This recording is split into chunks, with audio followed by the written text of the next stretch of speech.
오늘도 로퍼의 하루가 시작되었습니다. 최근 로퍼는 어떤 흥미로운 것에 관심을 갖고 있는데요. 야생에는 평범한 도구를 특별한 도구로 바꾸는 기술이 존재하는데 인챈트라고 불리는 힘이죠. 로퍼 역시 앞으로의 더 편한 생존과 건축을 위해 인챈트를 위한 시설을 제작하기로 결심한 모양입니다. 로퍼가 마탑을 짓기 위해 선택한 이곳은 호수를 내려다볼 수 있는 언덕입니다. 밤에 달이 비친 호수의 기운을 받아 멋진 마탑에서 인챈트를 한다면 인챈트 효과가 더 좋을 것 같습니다. 하지만 이 언덕은 탑을 짓기에는 너무 높고 좁습니다. 결국 오늘도 자연이 희생될 예정이군요. 우선 호수가 더 잘 보이도록 주변의 땅부터 넓게 정리해줍니다. 산에 깎는 것보다 이쪽이 훨씬 편하고 빠를 것이라 생각한 모양입니다. 하지만 작업을 이어가던 로퍼는 곧 한 가지 사실을 깨닫습니다. 탑이 올라갈 언덕의 높이와 형태를 먼저 정해야 나머지 지형도 훨씬 수월하게 정리할 수 있다는 것을요. 곧바로 작업 방향을 바꿔 언덕부터 손보기 시작합니다. 언덕을 밀고 또 밀고 계속 밀어주다 보면 어느새 원하는 높이까지 언덕을 깎아냈습니다. 이제 주변 풍경과 자연스럽게 이어지도록 언덕의 윤곽을 다듬어줍니다. 언덕이라는 확실한 기준이 생기자 주변 지형도 훨씬 빠르게 정리되는군요. 마지막으로 지형을 정리하느라 드러난 돌을 흙으로 덮어 자연스럽게 마무리해주면 마탑이 들어설 부지가 완성되었습니다. 그럼 이제 마탑을 지을 재료를 확보하러 가봅시다.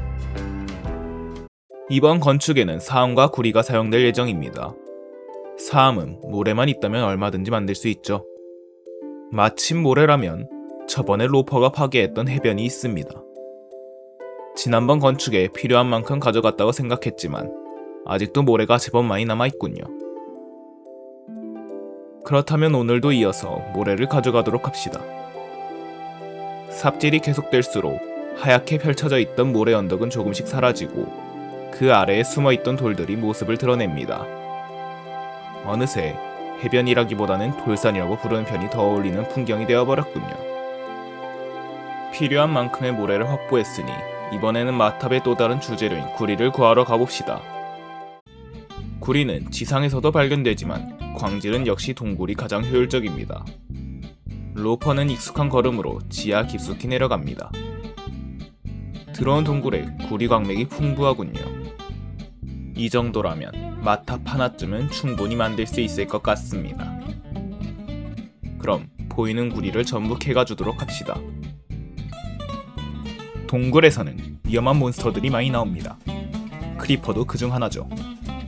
동굴에 있는 모든 몬스터들을 잡아줍시다. 로퍼의 짧은 광질은 큰 폭발음과 함께 막을 내렸습니다. 더욱 안타까운 사실은 침대를 설치하지 않은 채 탐험을 떠났다는 것입니다. 결국 로퍼는 세상의 중심 최초의 스폰지점에서 눈을 뜹니다. 크리퍼의 폭발에 어떤 아이템도 사라지지 않았기를 빌면서 서둘러 집으로 돌아오는군요. 아이템을 회수하기 위해 동굴로 향하자 어째서인지 몬스터들이 아이템을 지키고 있습니다. 무사히 아이템을 회수하는 데 성공했습니다. 같은 실수를 반복하지 않는 것이 현명한 생명체라면 같은 장소에서 다시 광질을 시작하는 것이 로퍼입니다. 그래도 결국 마탑을 짓기에 충분한 구리를 확보했습니다. 부지와 재료가 준비되었으니 이제 본격적으로 마탑 건설을 시작해봅시다. 먼저 둥근 형태의 바닥을 만든 뒤 같은 작업을 반복하며 탑의 높이를 올려줍니다. 단순한 반복 작업처럼 보이지만 작은 오차가 쌓이면 전체적인 균형이 무너지기 때문에 꽤 신중한 작업입니다. 그렇게 한층 한층 벽을 쌓아 올리다 보니 어느새 마탑의 기본이 될 거대한 원형 구조물이 완성되었습니다. 탑의 기본 형태가 완성되었으니 이제 마탑의 첫 번째 공간을 만들어줍니다. 기존에 쌓아 올린 탑 위에 조금 더 넓은 원형 구조를 추가해 발코니를 만들어줍니다. 높은 곳에서 주변을 내려다볼 수 있는 공간이 생겼군요. 로퍼가 여기서 여유롭게 경치를 감상할지는 모르겠지만 적어도 떨어질 준비는 된 것 같습니다. 이제 인챈트를 위한 방을 발코니 위에 올려야 하지만 예상보다 사람이 빠르게 부족해졌습니다. 다시 해변까지 돌아가기에는 너무 멀리 있군요. 결국 로퍼는 다른 방법을 찾습니다. 주변 경관을 최대한 유지하기 위해 피해왔던 방법, 강 주변의 모래를 가져오는 것입니다. 주변에 아름답게 남아있는 자연을 건드리는 것은 내키지 않는 선택이지만 마탑을 완성하기 위해서는 필요한 과정입니다. 강 주변 지역이 엉망진창이 되었지만 필요한 만큼의 모래를 확보했으니 다시 건축을 이어나가도록 하죠. 발코니 위에 인챈트 시설이 들어갈 원형방을 올려줍니다. 마탑의 분위기에 맞게 둥근 형태로 만들어주니 조금씩 마법사의 방다운 모습을 갖춰가는군요. 아직 내부는 아무것도 없는 빈 공간이지만 앞으로 이곳에서 로퍼의 새로운 연구가 시작될 예정입니다. 그런데 멀리서 바라보는 로퍼는 이상한 점을 발견합니다. 생각보다 방의 높이가 낮군요. 이대로 완성하기에는 조금 답답한 공간이 될 것 같습니다. 결국 방을 다시 손보기로 결정합니다. 벽을 몇 칸 더 높여 공간을 확보해줍니다. 다시 지붕을 올려주자 이제야 마탑에 어울리는 비율이 완성되었습니다. 이제 마탑을 마탑답게 만들어줄 뾰족한 지붕을 지어줍니다. 위로 갈수록 좁아지는 형태로 구리블럭을 쌓아 하늘을 향해 솟은 탑의 끝부분을 만들어주면 단순한 지붕 하나일 뿐이지만 이 구조물을 통해서 평범했던 원형 건물이 조금씩 마탑의 모습을 갖추기 시작합니다. 마탑의 외형이 만들어진 지금 문제가 아직 하나 남아 있습니다.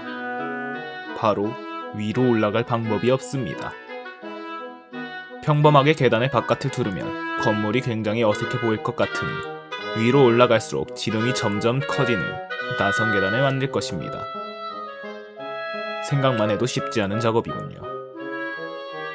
대칭이 맞지 않고 간격이 맞지 않고 다시 대칭이 맞지 않습니다. 하지만 계단을 끝끝내 완성해내는군요. 아, 이번에는 축이 조금 왼쪽으로 치우쳐 있습니다. 다시 지어야겠군요. 몇 번의 실패 끝에 드디어 로퍼가 만족할 만한 형태의 계단이 완성되었습니다. 일정한 간격으로 올라가는 계단과 탑을 따라 자연스럽게 감싸는 곡선이 만들어졌군요. 이제 저 높은 곳까지 올라가는 길이 생겼습니다. 계단을 올라가다 떨어지면 안되겠죠. 안전을 위한 난간도 설치해줍니다. 드디어 마탑의 외형이 완성되었으니 이제 남은 것은 이곳을 진짜 마법사의 공간으로 만드는 일입니다. 그럼 로퍼가 만들어낸 첫 번째 마법 시설을 함께 확인해 보시죠.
긴 시간이 지나 마침내 로퍼의 마탑이 완성되었습니다. 호수를 내려다보는 높은 탑과 그 안에 자리잡은 인챈트 시설. 이제 로퍼는 더 이상 단순한 생존을 넘어 새로운 힘을 다룰 준비를 마친 것 같습니다. 물론 아직 부족한 것이 많습니다. 더 강한 장비를 만들기 위한 경험치, 마법을 담아낼 책, 그리고 각종 물약을 제작할 공간까지. 로퍼의 관심은 이제 생존이 아닌 마법이라는 새로운 영역으로 향하고 있습니다. 과연 이곳은 어떤 모습으로 변하게 될까요? 그 답은 다음 관찰일지에서 알아보도록 하겠습니다. 그럼 이것으로 슬라임 로퍼 관찰일지 5번째 기록을 마칩니다. 추후 새로운 기록으로 다시 찾아오겠습니다. 구독과 좋아요는 영상 제작에 큰 힘이 됩니다. 구독 부탁드려요.